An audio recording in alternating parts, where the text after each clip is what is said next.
Telangana BJP के सदर बनी संजय कुमार ने जुमे को चीफ मिनिस्टर चंद्रशेखर राव से मुतालबा किया कि वो दलितों से माजरत ख्वाही करें क्योंकि उन्होंने सबके के साथ दगाबाजी की है। बंडी संजय ने कहा कि चंद्रशेखर राव दलित को तेलंगाना का पहला चीफ मिनिस्टर बनाने से मुतालिक अपने वादे की तकमील में भी नाकाम रहे। उन्होंने इल्जाम आयद किया कि हर दलित खानदान को 3 एकड़ अराजी अलॉट करने का भी वादा किया गया था, जिसकी हुनूस तकमील नहीं की गई। बीजेपी लीडर ने चीफ मिनिस्टर से पूछा कि उन्होंने हालिया बरसों के दौरान अंबेडकर जयंती की तकारीब में क्यों हिस्सा नहीं लिया।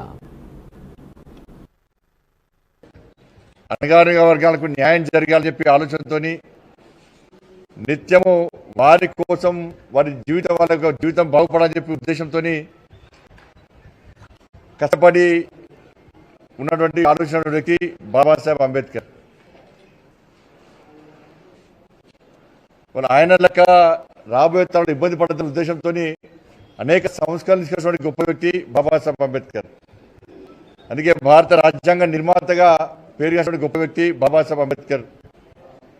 ఇవాళ ఐక్యరాజ్య సమితిలోనే ప్రజాస్వామ్యానికి దిక్సూచి బాబాసాహెబ్ అంబేద్కర్ అని చెప్పి ఐక్యరాజ్య సమితి పొగిడిందంటే ఇంత గొప్ప విషయం ఒక్కసారి సమాజం ఆలోచించాల్సిన అవసరం ఉంది. ఇవాళ ప్రపంచ దేశాలన్నీ కూడా ప్రజాస్వామ్య విలువలకు తిరోధకాలిచ్చి ఏ విధంగా అల్లకొల్లాలు జరుగుతున్నాయో దానికి భిన్నంగా భారతదేశం